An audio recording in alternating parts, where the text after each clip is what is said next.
California comes for charter schools, and by extension homeschools, punishing kids who do not wear LGBTQ clothing to school. New York biometrically measures kids' responses and forces its administrators to undergo white privilege training and erectile dysfunction in PhD programs. Next on The Dr. Duke Show.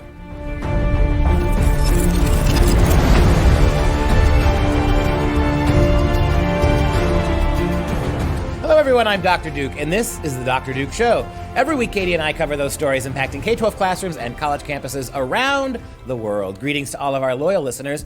And if you haven't done so already, please consider subscribing to the podcast. It doesn't cost you anything on iTunes, SoundCloud, Google Play. Never, ever miss an episode. Make sure you stick around because later in the show, we'll be discussing a high school that compels kids to dress up for International Against Homophobia Day, right? So, and if they don't dress to the satisfaction of the gay or their gay overlords in the public schools, they get fined. They can get fined for doing it. When you were a little kid, did you have to dress a certain way or get fined? I mean, what was your experience when you went to elementary and kindergarten? For the most part, I wore my sweatpants most of the time. I finally switched over to jeans, when it became cool in junior high. But in today's school, like, we used to look forward to dress-up days, but not like this. We would never have gotten fined anything. Can you imagine? I mean, getting fined because you don't adequately support the progressive causes. It makes you wonder, are you going to have to buy rainbow-colored Pampers for this baby of yours down the road? I might have to, and then if I don't, what are they going to do? They'll take the baby away. Well, see, is what's going to happen. You buy rainbow flag Pampers to be progressive, and then when your baby craps in them, you're crapping on the rainbow flag. So you can't win. You can't win for losing. Our first story today is an ominous one, and it's one we've warned you about many times. There's a problem with charter schools. We've said this before, that charter schools, school choice is a great idea, but the problem is that almost every single charter school takes state or federal money, which means is what we're seeing now is the states and the feds are telling those charter schools, you may have started as a classical school, teaching kids alternatively and well, but now, if you want that state money, you're going to have to sign up for our program. You have to teach your kids Common Core, you're going to have to take our stupid standardized tests, and you're going to have to socialize your kids the way we're socializing kids in our public schools, and it's getting even worse. And now we have a situation in California where charter schools and then by extension homeschools are being endangered. This bill that just passed at the California Assembly gives school districts the power to deny funds for homeschool families. Let me repeat that. In California now, they just passed a bill through the Assembly, and there's nobody stopped them at the Senate or the governor's office. This is going to pass. And what it allows local school districts to tell moms and dads in that district whether or not they're allowed to homeschooling. And lest you think that we are just making it up, because we're not, the facts actually come straight from the bill. It's AB 1505. So look it up. The exact language in there is saying commencing January 1, 2020, this is if it passes, obviously, the Senate and signed by the governor, which you had said it will happen, to get a charter school. The petition may only be submitted to the County Board of Education for review if the petitioner has first obtained approval from each of the school districts where the charter school petitioner proposes to operate a facility. Meaning, if you want to have a charter school, you have to go around in that county to all the different school districts and get them to sign off on it. There's more. The petitioner shall submit the same petition and supporting documentation to the school districts where the charter school proposes to operate a facility and to the County Board of Education. So if schools also want to get an additional site within, maybe they have multiple locations, they have to go back to these school districts and get approved for these location sites. Now, they also, in addition, if that's not enough, if you want to start the charter school, you have to get a petition signed by parents from that county that you're in of at least half of them to the number of students you want. And you have to have at least half, like the same thing happens with the number of teachers you want. So if you say you want 100 teachers, which is be exorbitant, but if you have 100 teachers, you have to get at least 51 teachers to sign on to this petition. Yeah, they're making it almost impossible to do the charter schools. But we knew this, right? We knew this was going to happen. And this is not even the worst of it. But to stop on the charter school aspect of this, so you're basically making it impossible. And in order to get the school district's consent and the teacher's consent and the moms and dads' consent, even beyond that, you're going to have to agree to certain things, right? In other words, the school gets to tell you what you're allowed to teach. You have to sign on to this. And in addition, they can deny you if the charter school would have a negative financial, academic, or facilities impact on neighborhood public schools or the school district. Okay, break that down. Clearly, if you're going to be taking kids away from that school district, there will be less dollars going to that. By definition, charter schools violates that policy. But more ominously, Katie, talk about the homeschool consequences for this. Yeah, so then homeschoolers are going to be affected. And if you want to take a look, actually, the story that we have. Welcome to Wild Oak, an enrichment program operating out of a Girl Scout camp in the hills above Lafayette. These are homeschooled kids, but their parents send them here a few days a week for learning and socialization. Today's lesson is about team collaboration as the older kids invent an obstacle course for the little ones. This environment here at Wild Oak is amazing. They get to learn outside in nature, math, humanities, science. But most of these homeschoolers are actually signed up as part of a charter school. And because of that, the state pays parents from $1,500 to $3,000 per year to help pay for educational opportunities like Wild Oak. Now, a number of bills are moving through the legislature to limit the formation and operation of charter schools. It's a collection of homeschoolers who are operating under a loosely titled name, right? So it's not a charter school in the sense that we have all across the country, right? But they are getting money. This homeschool, it's basically a homeschool group, and they are getting money from the feds and the state. Mm-hmm. Basically, take a look at the woman who runs Wild Oak and what she says, how this is going to affect them. I'm absolutely worried. I don't know that if we'll have a program in a year, frankly. Our program may dissolve and not be able to survive. Opponents say charter schools are taking away from the public school system, but advocates say if people were happy with that system, charter schools wouldn't even exist. Charters became popular because people were looking for other options. So now it feels like there's not enough funds, and so the two groups are kind of fighting with each other. And this is the thing. Now, I grant you that most homeschool moms and dads don't take state or federal money. It's why they homeschool. But what's happening to this particular homeschool cluster, who does participate in certain activities, they fall under the umbrella of Sacramento's new California law, right? And that money is going to go away. And while, again, most homeschool moms and dads don't take state and federal funds, you see we are a whisker away, right? Any way they can come after your kids. And one of the things that really bothers me about this is the argument that the state can forbid this kind of schooling because the schooling isn't, quote-unquote, inclusive enough. Yes. One of the words they use is inclusion.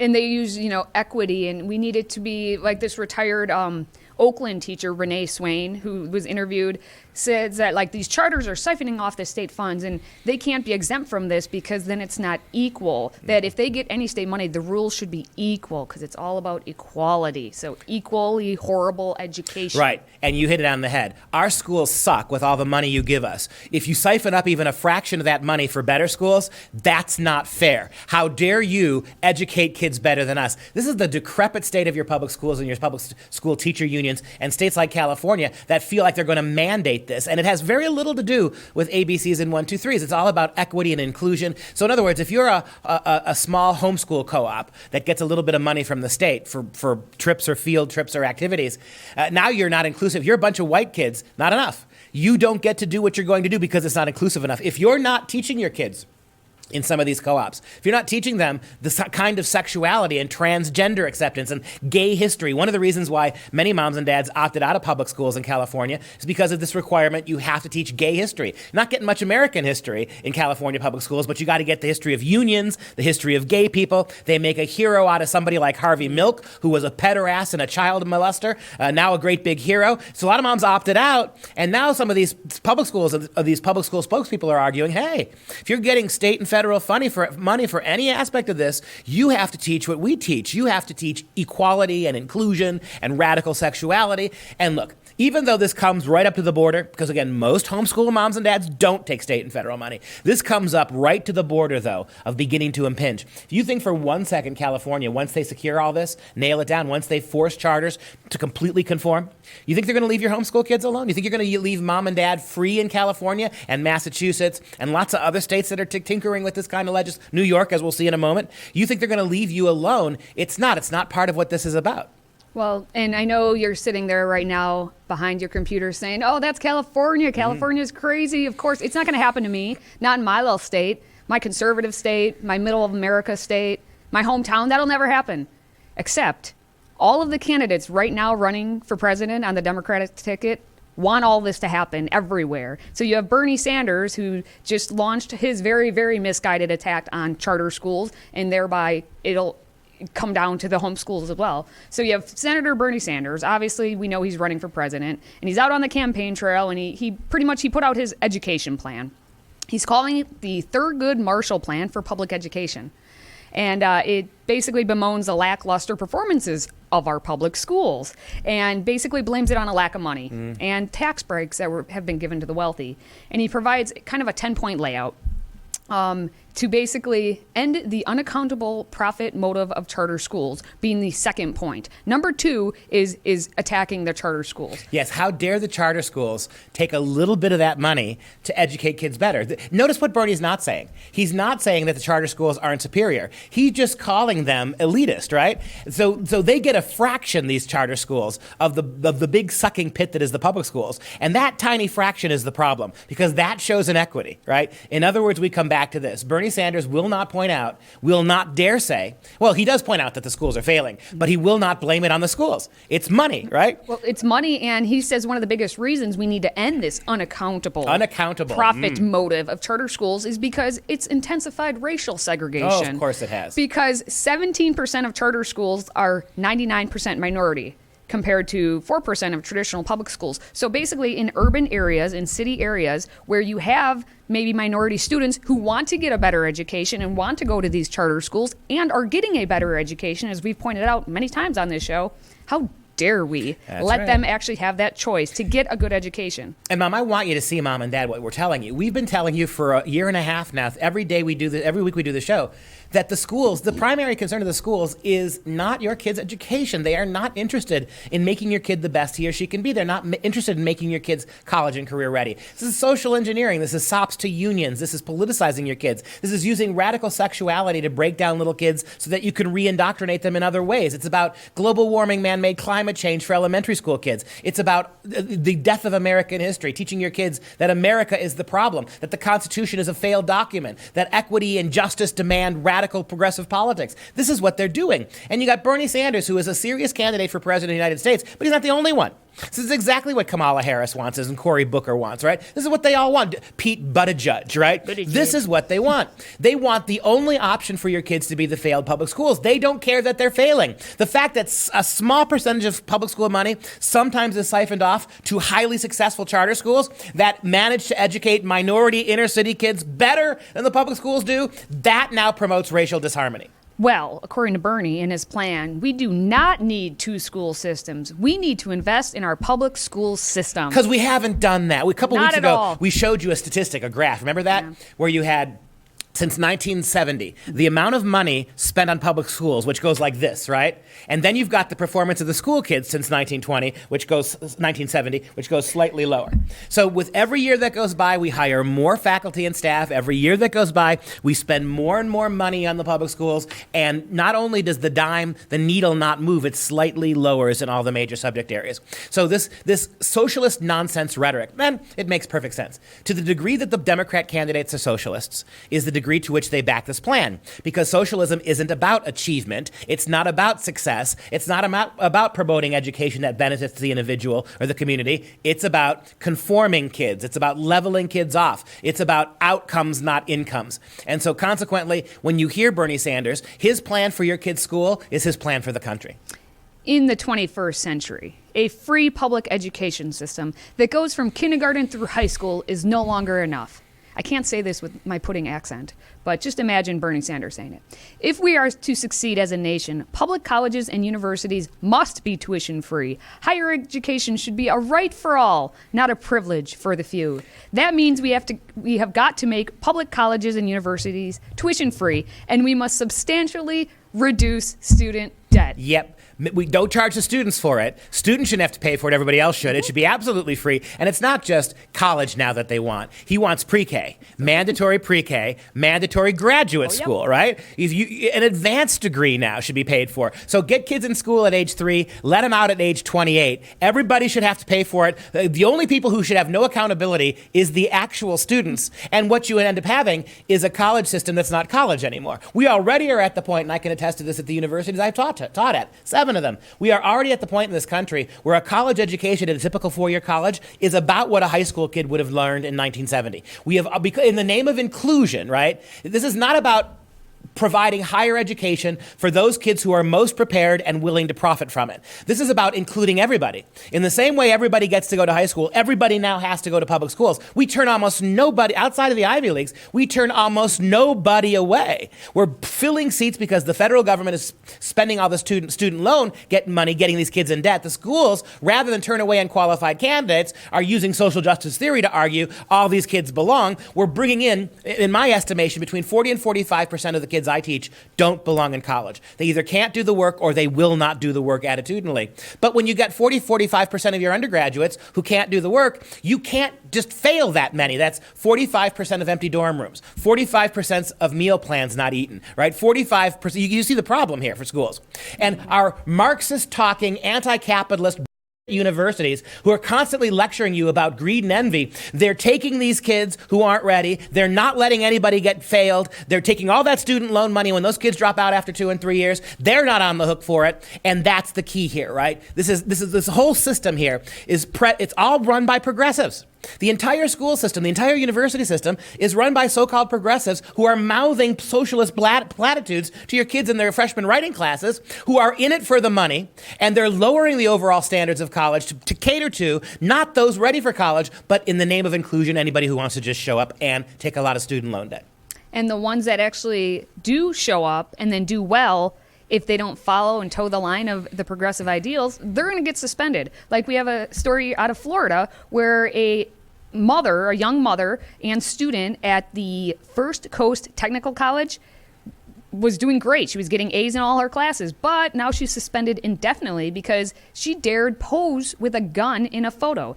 Now, the student is Diamond Dallas. She put a Facebook photo up of her and her fiance, and she is holding legally purchased and lawfully possessed firearms at a gun range in Palatka. And now that verbatim is coming from a lawsuit that she is putting forth because basically they violated her First and 14th Amendment rights, she's claiming.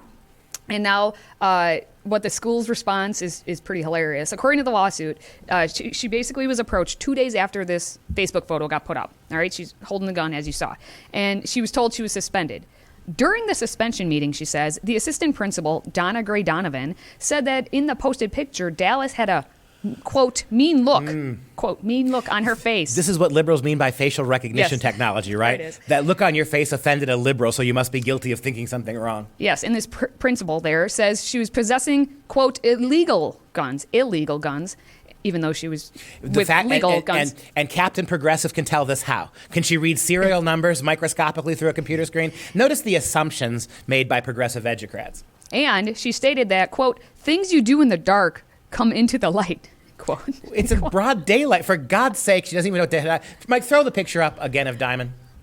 Now, there you go. It's broad daylight. Yep. You can't tell, you can't read any serial numbers on that gun. And note the malicious intent, right? My goodness, we got to get rid of Charlie's Angels reruns when the girls point their guns and look seductively sexy over the top of the gun. This is amazing. That face right there is the face of black empowerment.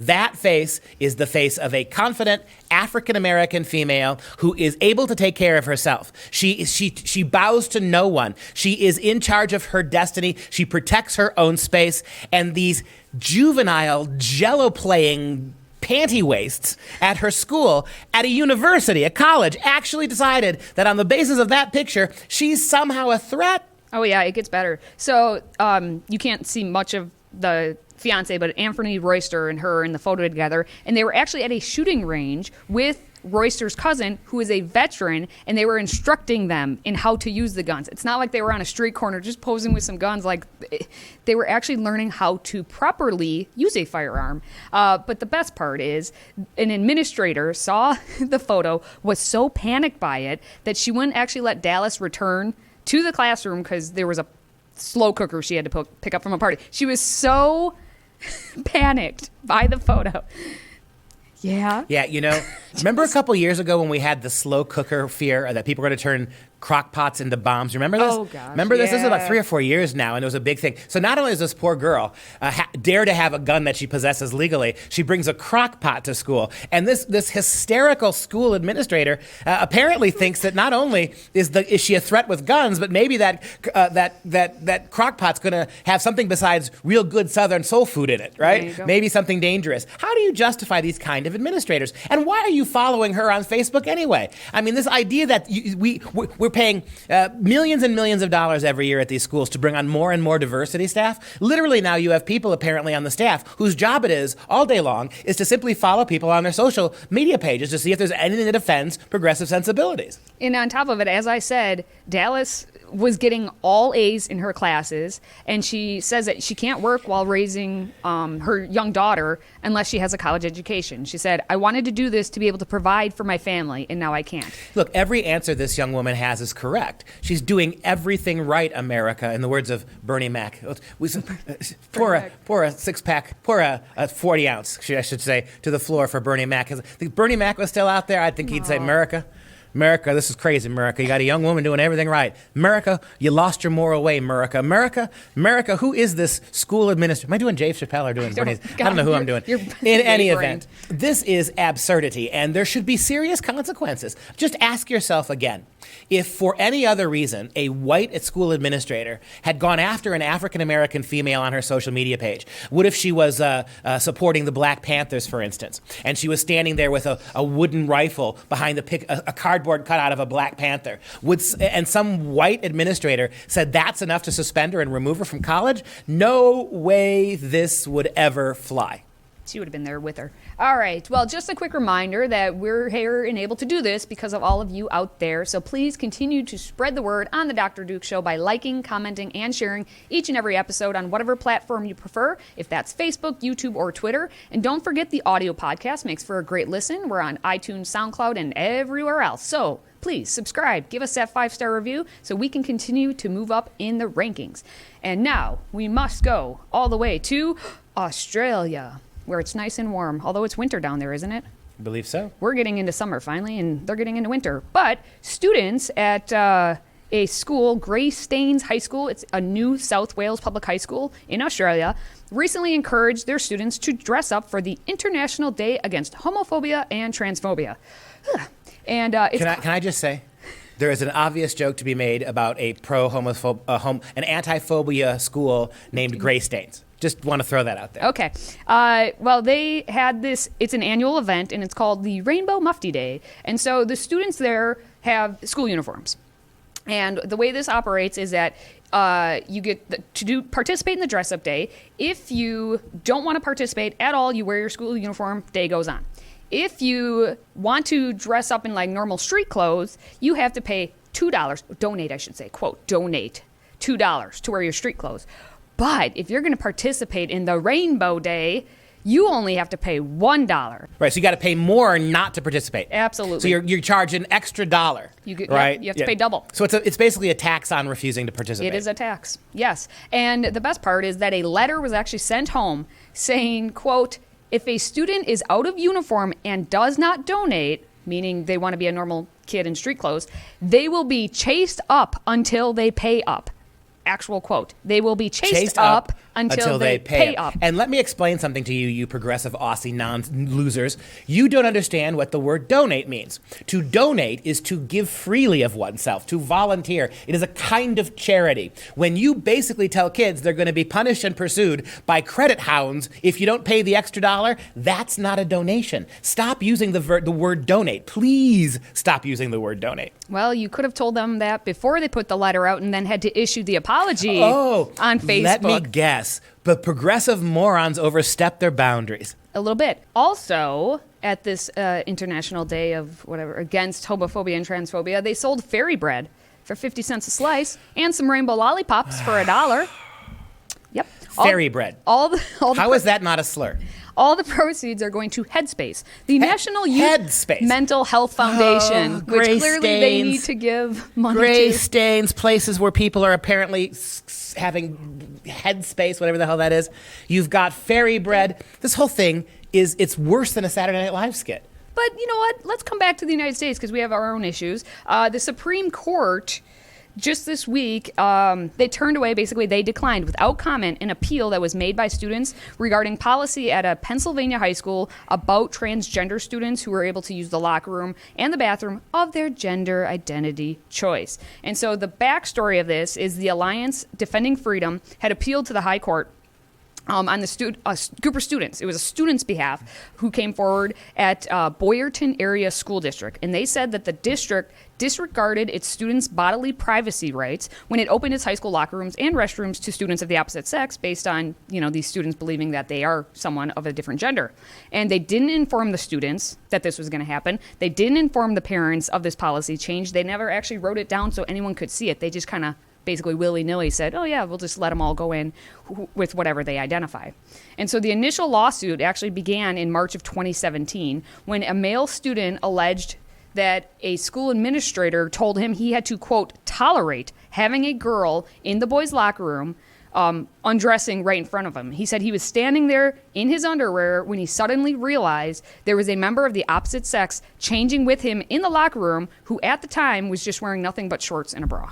Yeah, and the puzzling thing to me about this is how often the Supreme Court, which it was never meant to be this way constitutionally. The Supreme Court was never meant to be the final arbiter of what's right in this country. The fact that we've let this happen is appalling and unconstitutional, but there you are. Mm-hmm. And so now, what amazes me is how often the Supreme Court won't weigh in on these serious issues. They don't want to mess with it. This refusal to deal with these issues makes it worse. And when it finally does explode, like this stuff is exploding all over the country and the world, really, where is the authority here? What are they afraid of in weighing in on this? I mean, this is a legitimate complaint by thousands of students, particularly female students across the country, that their bodily integrity, that their ability to have spaces. We keep hearing the left, spaces, safe spaces, right? Women, young girls apparently are the only group that are not allowed to have safe spaces. Vulnerable, young, underage girls who seek only places where they can change and get naked and shower privately and away from the gaze of men. Now that's no longer possible. And the progressive left doesn't seem to be the least bit bothered by this. No, and women make up half of this country. More than half. More than half. And transgenders, what is it? It's less than 1%. It's like 0.6% in the whole nation. And that's not just the ones who are in middle school and high school. So that's even less. But we have the ACLU claiming that, their client Aiden, who was a student at Boyerton, he's transgender, and they said, our client Aiden was accepted as the boy he is. This should be every student's experience. This is a victory for trans students and educators nationwide. So it's not a victory. It's not a victory for everybody. For trans students and liberal educators. So they use the word. They don't know what the word everybody means. Oh, no, way to go, university professors. Way to go, academic lefties. Way to go, ACLU. Just like the Aussies don't know what the word donate means progressively, you don't know what the word everybody means. You know who it's not a victory for? You say everybody should have this experience. How about little girls who want to be around only other little girls when they're naked? How about that? They don't win, cowards. Well, we're going to refocus here because we're trying to get our students to be refocused and concentrating. And all they have to do is wear basically this new kind of Fitbit-like device on their wrist. We have a former school psychologist who's created a method to get basically more data from our kids when it boils down to it. Rich Brancaccio, he developed a wearable bracelet which vibrates to help refocus a student's attention. And he was able to create an algorithm. It sends vibration signals to this device that's on your kid's wrist, and it, quote, sparks metacognitive awareness and snap the student out of a distracted state. So now you have a device, your kid's sitting in class, and this thing will vibrate, and he has to just tap once or tap twice saying yes or no. Are you focusing right now or not? I'm distracted. and then you're supposed to go back to what you're doing in class. So we've reached the point where your kids are actual gerbils in laboratory tests, right? With shock stimuli is what this is. 5 and 6 years ago, so tired of telling these stories. 5 or 6 years ago, when we first started to warn people about Common Core, we showed a list of these biometric machines, these biometric devices that were already being experimented with. Things that monitor your kid's heart and pulse rate, things that will tell you how much they're sweating, and now you've got stuff like this. We were utterly laughed at 5 years ago, 6 years ago when we warned about this, and it's here now. And under the guise of anti-bullying legislation, if the government is teaching a lesson, or the government teacher is teaching a lesson about homosexual relationships, homosexual marriage, and your kid makes a face, or your kid slouches in her seat, or the pressure on your kid's mouse intensifies, right? Or blood pressure and pulse go skyrocketing, well, then it's fair to reason that your kid has the wrong attitude about homosexuality. Somewhere that kid is being taught to be a bully. And if your kid learned from you, mom and dad, that your faith tells you that homosexuality is wrong, then you're the bullies. You're the ones who are abusing that kid. This kind of stuff is Orwellian, and the fact that it looks a little bit like a Fitbit, right? Mm-hmm. And the sense that the kids can punch these buttons in. I'm telling you, this is what's going to be happening in the future. Simple attendance at government schools will not be enough. You need to have your stimuli, you need to have your posture, you need to have your brain waves, you need to have your blood pressure, all consonant with learning the happy lessons that are being spoon-fed to you. And this actually started back in 2013, so it's been going on with them. Exactly when we started talking about it. Yep. With them for a while, and now they're at basically the second version of it, which just came out. And basically the watch itself, it has this vibration where it can switch patterns and strengths and frequencies so that the kid doesn't get used to it. So, it's like they're rats in a tube. Once your kid gets used to being shocked, we'll shock him a different way. Basically, after a 3-month pilot, Revive, that's the company. Revive had an almost 20% improvement over the baseline concentration for these kids, and for the top half of the kids, a 38% increase. Well, the kids are getting shocked. Of course, they're going to be, okay. A sharp slap in the face when kids nod would do the same thing. I think it would. You walk up to a kid who's starting to drowse, just crack him one across the face. I guarantee you the adrenaline will start pumping and the kid will be focused for another 5 minutes. I am not advocating for child violence right here. No, we're saying. mocking. That is not what we're saying. This is child violence. It is. You are electroshocking kids. It's like the collar you put around a dog, right? Mm-hmm. That if it runs past its buried little lead, it gets shocked. You're shocking. Or the dogs that bark too much and you pressurize their throats. How is this treating your kids any differently? Look, they don't look at your kids like kids anymore. Your kids are lab experiments. They are experimental guinea pigs. There's a word for it. Your kids, in every educational and now even biometric way, are just guinea pigs to what the public schools want to do. And they capture 6 of the core metrics and includes overall focus, on-task score, activity, and fidgeting. So if a kid taps a pencil, moves their feet, it's going to record that data, and then the teachers, parents, and the students can see the daily metrics looking at an app or on their desktop. And they said when they have that daily data, teachers and parents can provide recommendations to tweak the child's day for maximum productivity. Yeah. Tweak. This guinea pig stuff is designed for, who's going to really benefit from this? The people who make Ritalin and Adderall. Yeah. Because if you're a kid like me, and my leg, you can't see, Mike you can't see below the table. My leg has been swinging nonstop since I started here. If you're a typical little kid, particularly a little boy who's bouncy, what's going to happen is this is going to get fed right to the companies that manufacture these drugs for ADHD, right? Because you can't sit still, and very few kids can, because you can't sit still for a boring lesson. At what point then do they take it upon themselves to begin to diagnose your kid? Your kid has ADHD.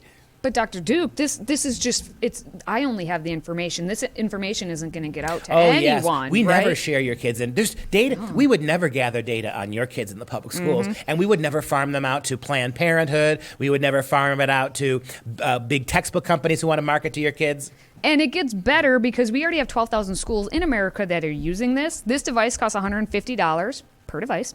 And most recently, this is the big one, New York City Department of Education, which is one of the largest school systems in the whole darn world, signed on to this. Yes, they did. Great. And when Bernie Sanders, we go back to an earlier story, says we don't pay enough money to the schools, that's what they mean. They don't mean better textbooks. They don't mean better math instruction. They don't mean guaranteeing that our kids can read by the time they're in high school. No, it's none of that stuff. It's this garbage where this money. $150 for every device for every kid in New York schools. Well, in New York City, and who right now is heading up the Department of Ed in New York schools? This is a disgusting story. The new superintendent of New York Public Schools, Richard Carranza, held a white supremacy culture training for his school admins. This is really repulsive. This guy, he's accused of actually demoting administrators who are white because they're white. Mm-hmm.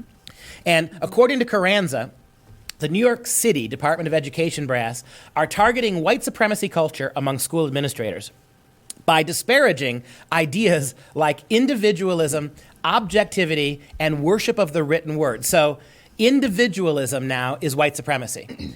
Objectivity, the argument that there can be objective truths even in math, is now a form of white supremacy. And worship of the written word, that means literacy.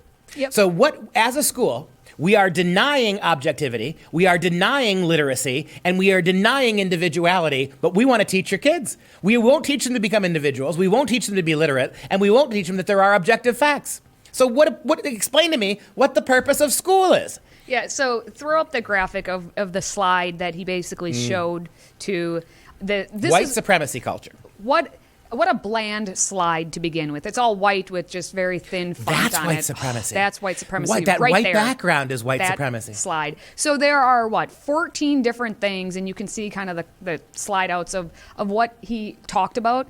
And the one I like is number 11, individualism. But before I get to it, here's a quote from him. Carranza says, "It's always been my experience that anyone that comes in as a CEO of an organization takes a look at the organization and based on their experience makes some changes." That sounds like a very individualistic approach. In other words, I'm an individual as the CEO who can change whatever I want. Go back, leave that graphic up, Mike, please. But according to the slide here with individualism, this idea is found among people who have little experience or comfort working as part of a team. It can lead to isolation and emphasize competition over cooperation. Wait, so we don't want competition or individuality or objectivity or literacy in the schools. I love number 8, either or thinking. It sounds like Mr. Carranza is very much an either or thinker, right? Either you agree with me or I demote you. Either you accept that white supremacy is a thing, or we need to make you uncomfortable. And his little note on that one is seeing things in terms of good or bad, right or wrong, or black or white. This results in trying to simplify complex things. For example, believing that poverty is simply a result of lack of education. How about number 14? The right to comfort is white supremacy. Yet the entire premise of doing this is to make non-white kids comfortable. So the whole purpose of this is to make black and Hispanic kids feel comfortable by targeting, maligning, and treating discriminatorily white kids. And so the right to comfort that he says is demanded for black and minority students must not be allowed for white students. But he's demanding a right to comfort. How is that right? How about number 7, paternalism? Acting as if you're everybody's father, right? Acting as if you're the daddy scold who gets to tell your own people, the people on your team, what they will and won't do. Sounds like what Mr. Carranza's doing.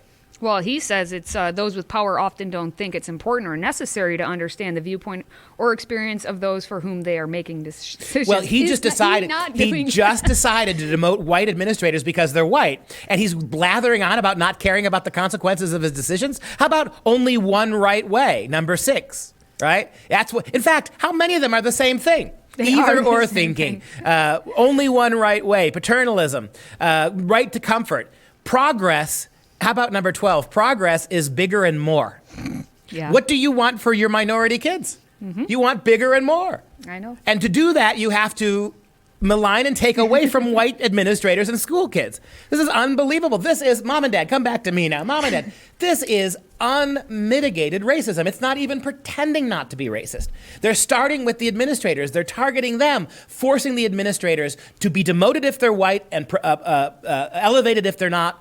who have to now go to all the principals and superintendents and train them this way, who will train all the teachers this way, who will train your kids that to be white now is an illness, that every conceivable evil is only associated with white people. And the very things you do to punish and hold back and berate white people, you will not do to your minority. You'll do the exact opposite to your minority schools. Well, you and your, white supremacy over there, you need to talk about your own whiteness, apparently, because that's talking about it is a requirement for you to become liberated. In order to become liberated, you have to learn to despise who you are. Even if you yourself, and I'm not that old, I've never owned a slave. You have? Never in my life. Oh. I've never participated in any kind of a neo-Nazi march. Never in my life. I've never said a bad word to any or mistreated any minority person who's come across my path, but that doesn't matter. See, that's denying the problem. That's one of his little lists there, right? That's denying the problem. Just by being white, you're guilty of all those things. Look, it's one thing for a guy my age to do that, but you're training these administrators and then the principals and the teachers to go ahead and teach that in the classroom. So when black kids and Hispanic kids don't learn anything, that's learning something. They're not learning is actually a rebellion against a learning culture. Evil white men and their objectivity, right? When little black and Hispanic kids can't do math, don't know how to get the right answer, that's a virtue because math is based on objectivity, which is white supremacy. So ignorance now is now to be rewarded as revolutionary, and competence now is behaving like the white person. So we're back to this. Remember when we had a problem 15 years, 20 years ago of black kids and minority kids who didn't want to succeed at school because they didn't want to be considered white? Now you have black superintendents of public schools. You have superintendents of public schools and I don't know if he's Hispanic or Italian. It could be either or. I think he's Hispanic. But now you have a superintendent of New York City schools who is doing that for the kids. He's telling the administrators that minority kids who are competent and objective and able to do the work are being whiteified, and white kids have to be stopped from doing those things, competency and objectivity in math, because that participates in white supremacy. What 20 years ago was a mistake by young kids who didn't know any better is now become institutionalized. Let's get to some extra credit brought to you by It's Okay. Now, seriously, it really is okay, but that didn't stop the Oak Park and River Forest High School Board in Illinois from halting the 2018-2019 yearbooks after more than a dozen photos included showed students engaging in the circle game. Basically, if someone makes the OK symbol and you look at it, they get to punch you in the arm. Okay, it's a stupid game that teenagers play, and you know what? Grown men play all the time. But the school board is so woke, they thought it meant white supremacy, even though it was multiple races of students seen in these photos making the symbol. And now the school, via the taxpayer, is paying almost $54,000 for a reprint to protect the emotional safety of all students. The students will get the yearbooks in mid-June, so in the end, it'll be A-OK. Oak Park Public Schools. I got a symbol you can ban. On the topic of books, the library director at Doane University in Nebraska was escorted off campus after she displayed a photo of students wearing blackface. Melissa Gomez displayed the photo as part of the Parties from the Past exhibit and included the blackface photo, which was 93 years old. The photo was so offensive that one whole student complained, and Gomez then took the photo down. But that was not enough, and she is now on administrative leave. The president of the university also sent out an email groveling to the students because history is really hard to understand. I don't understand. I thought when we find incidences of blackface, we have to publicize it and have a national day of lamentation. Here you have a woman who found a picture from 93 years ago that she put up, and she actually put it up to call attention to the racial mores of those times, and for that she's suspended. Let's go behind bars, where Washington University in Missouri graduated its first 10 students from the Washington University Prison Education Project at the Missouri Eastern Correctional Center. The students, who were all convicted felons, completed 60 credits to earn associate degrees at a cost of $0, and they also got out of prison work duties. They took 2 to 4 classes per semester and were taught at the prison by Washington University professors. The program is just one of about 200 sponsored by universities at prisons nationwide. So, moral of the story, if you want your kid to actually read Homer or Shakespeare, consider having them commit a felony. Yeah, no, seriously. No student loans. No meaningless gen ed courses. 60 credits is half a degree, only in what you want to major in. You get out of doing prison work to do it, and you don't have to pay any of it back. And you graduate with a degree. I'm seriously, are some of our kids really better off in jail? We have a high school biology teacher who may be behind his own set of bars. 57-year-old Alfred Purcell, a now former biology teacher at Southbridge High School in Massachusetts, decided to toss a 9mm bullet on the floor of the school stairwell. 10 minutes later, he came back, took a photo of the bullet, and called in backup on his radio. The school went into immediate lockdown, and then the surveillance tape showed the truth. Purcell's lawyers still claim he had no contact with the bullet, but he actually admitted to the police that he planted the bullet to prove to the school that they needed to get metal detectors. Unshockingly, Purcell has been banned from returning to the school ever, which had already decided they would not renew his contract. There are so few real hate crime incidents in this country that progressives have to make them up to get their way enforced.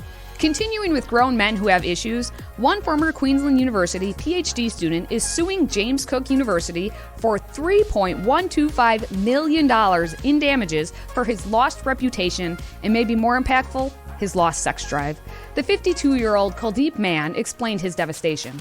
I am no longer wanting to be on the bed, to share bed with my partner. There is no such desire. Man works at 7-Eleven and paid $20,000 to get into a social sciences PhD course and took 2 required courses, but the university accused him of plagiarism and said he's not, quote, up to the mark. Now he's fighting all the way to the Queensland Supreme Court.